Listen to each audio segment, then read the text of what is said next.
Praise the lord. హల్లెలూయా. దేవుని నామానికి మహిమ కలుగును గాక. ప్రియమైన దేవుని బిడ్డలారా, మీరందరూ బాగున్నారా? మీరందరూ బాగుండాలి, ఆరోగ్యంగా ఉండాలని ప్రభు పేరిట నిత్యము మీ అందరి కొరకు ప్రార్థన చేస్తూ ఉన్నాం.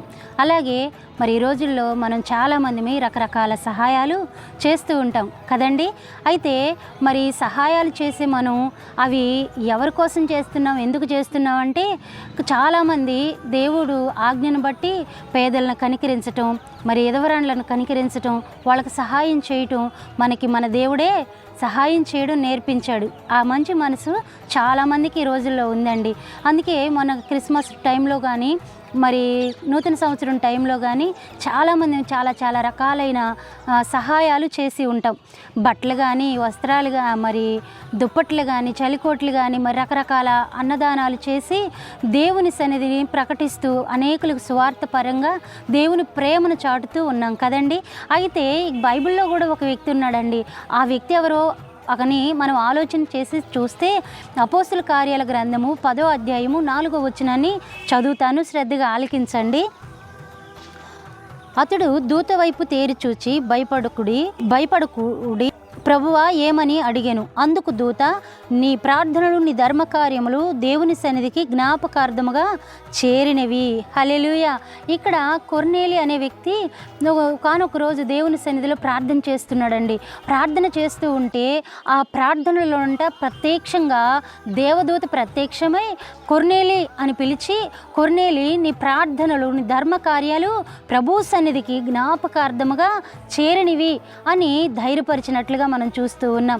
ఈ రోజుల్లో మనం చేసే సహాయాలు, మనం దేవుని పేరట చేస్తున్న కార్యాలు అనేక రకములైనవి, అవన్నీ కూడా దేవుని పేరట దేవుని సన్నిధికి జ్ఞాపకార్థముగా చేరుతాయండి. హల్లెలూయా. ఈ రోజుల్లో మనకున్నా లేకపోయినా, ఏమున్నా లేకపోయినా చాలామంది మనం ఏం చేస్తాం, ఎవరినైనా ప్రేమించటానికి, అది క్రియలతో కూడిన ప్రేమ చూపటానికి ఇష్టపడతా ఉంటామండి. ఆ ప్రేమే దేవుని ప్రేమ. అయితే చేసేవారు కొంతమంది వారు పడే ఆర్థిక పరిస్థితులు, ఇబ్బందులను బట్టి వారు ఏమనుకుంటారు, మనం ఇన్ని మంచి పనులు చేస్తున్నాం కదా, మనకెందుకు, మరి దేవుడు అసలు ఆ మంచి పనులు చూస్తున్నాడా లేదా, ఆ మంచి పనుల విషయమై దేవుడు కలుగు చేసుకుంటున్నాడా లేదా అని నిరాశపడిపోతూ ఉంటారు. అయితే ఇక్కడ కొర్నేలితో మాట్లాడుతున్న దేవుడు నీతో కూడా మాట్లాడుతూ ఉన్నాడు. ఆయన అంటున్నాడు, నీతో దేవుని దూత వచ్చి భయపడొద్దు, నీ ప్రార్థనలు జ్ఞాపకార్థంగా దేవుని సన్నిధికి చేరినవి అని చెప్తున్నాడండి. నువ్వు చేసే కార్యాలు, నువ్వు దేవుని పేరిట పంచుతున్న అనేక రకాలైన వస్తువులు, అనేక రకాలైన ప్రేమలు, ఇవన్నీ కూడా దేవుని సన్నిధిలో జ్ఞాపకార్థంగా ఉంటాయి. అవి మర్చిపోయేవి కాదు, చెరిగిపోయేవి కాదు, నిత్యము నిలిచిపోయి రేపటి దినం నువ్వు దేవుని ఎదుటికి వెళ్ళినప్పుడు అప్పుడు ఆయన సింహాసనం ఎదుట నిన్ను పేరు పెట్టి పిలిచి నీ జ్ఞాపకాలన్నీ అక్కడ మరలా జ్ఞాపకం చేస్తాడు. అందుకే అంటున్నాడు, జ్ఞాపకార్థముగా చేరిని, నీ ప్రార్థనలు చేరిని, నువ్వు భయపడొద్దని.